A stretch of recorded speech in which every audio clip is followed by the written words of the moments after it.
Welcome back to Boosted Motion, and today I want to talk about something that I'm gonna do. I'm looking to upgrade my 2015 Q50 3.7 up to a 2018 3.0T. Now, right now I'm paying about $400 a month for this lease. I got this lease about maybe a year and a half ago. It was a sign and drive where I had to put no money down and zero security deposit. Pretty much I just paid the taxes, and even then I didn't even need to pay the taxes. I could have just rolled the taxes in to the note every month, but I chose not to. So I saw an attractive sign and drive again, and it's for $350 a month. It's a dealership. In about a quarter of a mile, left turn onto 31st Place. Then left turn at the end of the road. Okay, lady. Okay, but it's $350 a month for no money down, zero down deposit. Once again, a similar deal, but $50 cheaper. Now, because I'm going to possibly trade this car in early, there's a few things I got to deal with. I have about $8,000 in remaining payments on the car, lease payments. Also, it also depends on what the dealer chooses to give me for the car.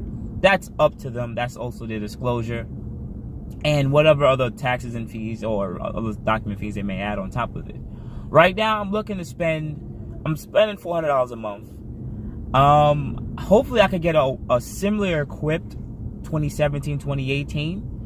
Hopefully the numbers serve me right, because I really don't want to spend more than $500 a month for Infiniti, especially if it's not a red sport.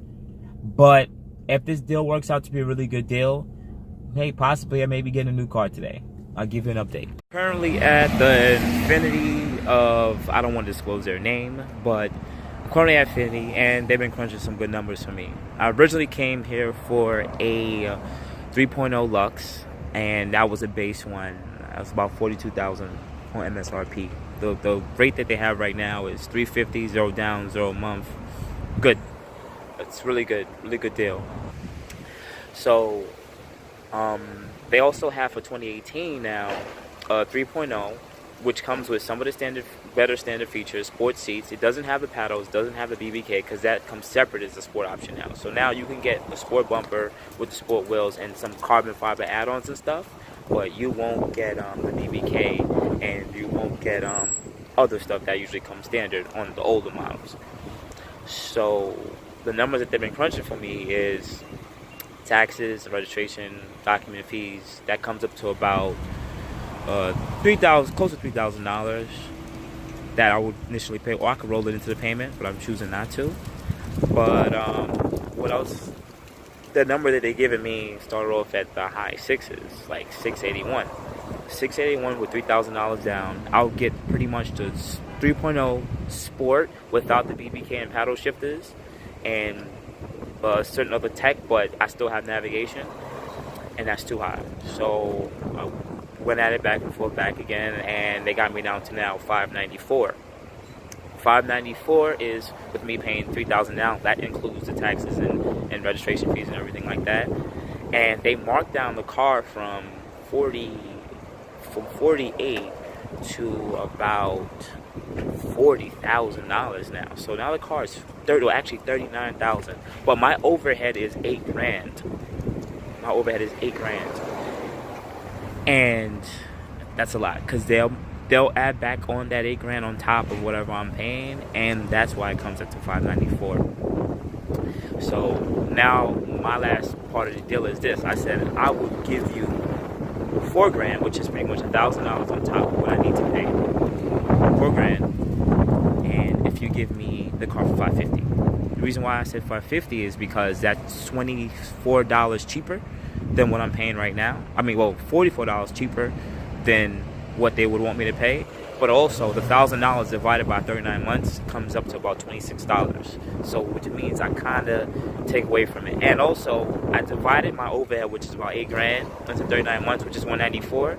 Took that away from the amount of money in the price, which means if I walked in here and I wasn't paying, if I wasn't coming over anything with overhead, I would have been paying about $400 a month with just paying the taxes and regular fees, which would have came up to about $3,000. So I'd have been paying like $400 a month, which is not a bad deal.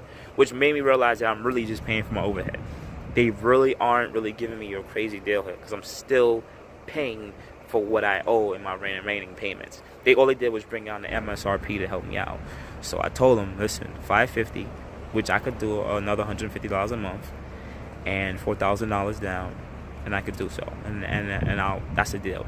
So now I'm waiting, and let's see what the update is. And I'm back with an update, and once again, I want to give you what the lease deal was actually, just to reflect it. I walked into this with a 2015 Q50 Premium. It came optioned up, decently loaded, and I had about almost $8,000 in payments left over. I'm halfway through my maturity. When I initially got here, it was the deal I initially came here for was a $350 a month, 0 down deposit, 0 everything. Pretty much a sign and drive. Still, you could roll the taxes and other fees into the payment, but I chose not to. So I saw the car, I didn't really like it. It was really a really downgraded base Q50 3.0T, and I really just didn't really care for it.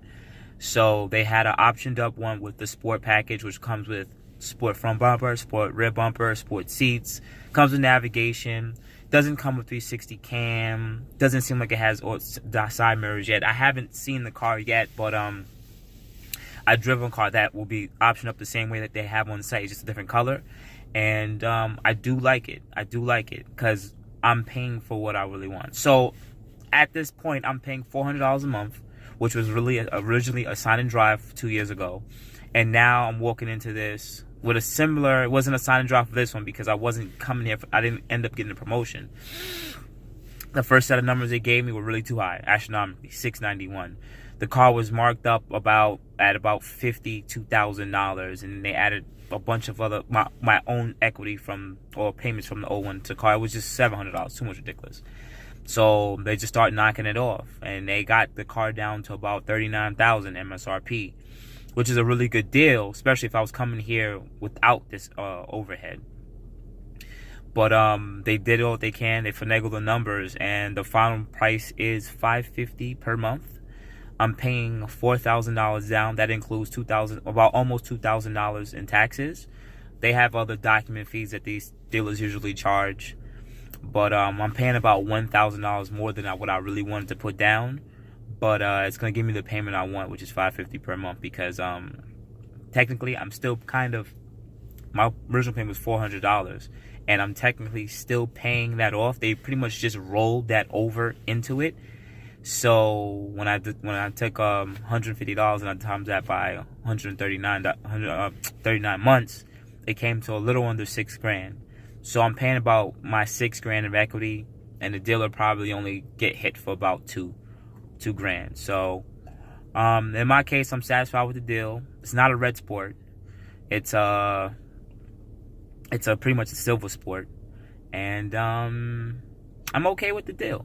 I'm going to get more of what I want, and now I have something that I could have fun with. I'm not trying to play 3.7 mode. I love it. It's just that now that Infiniti and Nissan finally have cars that could be modified to get power a lot more cheaply, the best bang for your buck, I just need to make that move into these twin-turbo V6 motors. Because after I drove that GTR, if you want to check my video right here, I had an amazing time on the GTR, and I think twin turbo is where it's at, and unless it's V8 twin turbo or just something that has balls, and I really love it. So until then, I'm gonna give you another update and see when the car comes in. I got the car. Now I'm gonna say goodbye to this baby, saying back to my black beast, and hello to Blue Beast. Yes.